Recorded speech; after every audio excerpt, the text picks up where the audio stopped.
ఇప్పుడు మనం the Punisher యొక్క ఆర్జిన్ గురించి మాట్లాడుకుందాం. The punisher alias Frank Castle. Comics లో ఇతని ఆర్జిన్ ఎలా ఉందంటే, ఫ్రాంక్ ఒక US marine captain alias force recon. Central park లో ఫ్యామిలీతో పిక్నిక్ వెళ్ళినప్పుడు ఒక మాబ్ ఎగ్జిక్యూషన్ చూడడం వల్ల ఇతని పిల్లం అలాగే ఇతని ఇద్దరు పిల్లలు చనిపోయారు. పోలీస్ సిస్టమ్ జస్టిస్ ఇవ్వలేకపోతే ఫ్రాంకే ది పనిషర్ గా మారి క్రిమినల్స్ అందరినీ డైరెక్ట్ నరకానికి పంపిస్తాడు. ఇతని ఆర్జిన్ ఎంసీయూలో ఎలా ఉందంటే, ఫ్రాంక్ ఇక్కడ ఆపరేషన్ సర్బరస్ ఆఫ్ఘనిస్తాన్ అనే బ్లాక్ ఆప్స్ మిషన్ సోల్జర్. ఇతని ఫ్యామిలీ డెత్ వెనుక కేవలం మాఫియానే కాదు, మిలిటరీ కాన్స్పిరెన్సీ కూడా ఉందని రివీల్ అవుతుంది. ఇతని ఆర్జిన్ ని నేను కామిక్స్ ప్రకారం అయితే ది అమేజింగ్ స్పైడర్ మ్యాన్ యాష్ 129 అనే కామిక్స్ నుంచి బేస్ అయి చెప్పాను. అదే ఎంసీయూలో అయితే పనిషర్ S1 సిరీస్ నుంచి బేస్ అయి చెప్పాను. ఇప్పుడు మనం ది ఇంక్రెడిబుల్ హల్క్ యొక్క ఆర్జిన్ గురించి చూద్దాం. The incredible Hulk alias Bruce banner. ఇతని ఆర్జిన్ కామిక్స్ లో ఎలా ఉందంటే, doctor Bruce banner gamma bomb test చేస్తున్నప్పుడు రిక్ జోన్స్ అనే అబ్బాయి డేంజర్ లో ఉండడం చూసి తనను కాపాడబోయి ఫుల్ రేడియేషన్ ని అబ్జర్వ్ చేశాడు. స్టార్టింగ్ లో హల్క్ రాత్రిపూట మాత్రమే వచ్చేవాడు.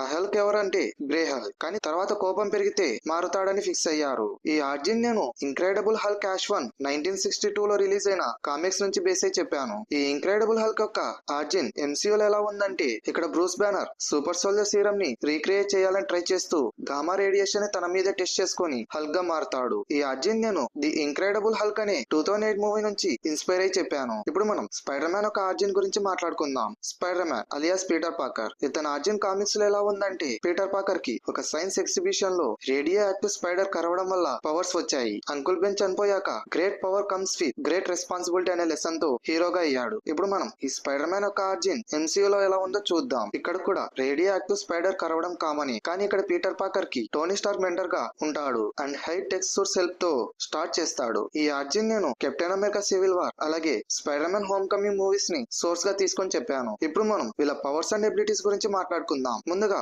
డే డెవిల్ యొక్క పవర్స్ అండ్ ఎబిలిటీస్ గురించి చూద్దాం. Daredevil alias Matt Murdock. Daredevil కి superhuman hearing, smell, taste ఇంకా టచ్ ఉన్నాయి. ఇతను రేడార్ సెన్స్ వల్ల ఇతను ఆబ్జెక్ట్స్ నుంచి వచ్చే సౌండ్ వేవ్స్ ని క్యాచ్ చేసి 360 డిగ్రీస్ ప్రపంచాన్ని చూడగలడు. మ్యాట్ ఒక మనిషి హార్ట్ బీట్ ని వింటాడు, అదే పోలోగ్రఫీ లాగా. ఇంకా ఇంక ప్రింట్ ని తాకి చదవగలడు. ఇంకా ఫిజికల్ గా ఇతను మాస్టర్ ఆఫ్ టెంప్లెస్ martial arts like ninjutsu, boxing, judo. MC version లో మ్యాట్ బ్లాక్స్ దూరం నుంచి హార్ట్ బీట్స్ విని డేంజర్ ని సెన్స్ చేస్తాడు. కానీ కామిక్స్ లో ఇతను నానో సెకండ్ రియాక్షన్స్ తో బుల్లెట్స్ ని బ్యాటన్ తో డిఫ్లెక్ట్ చేస్తాడు.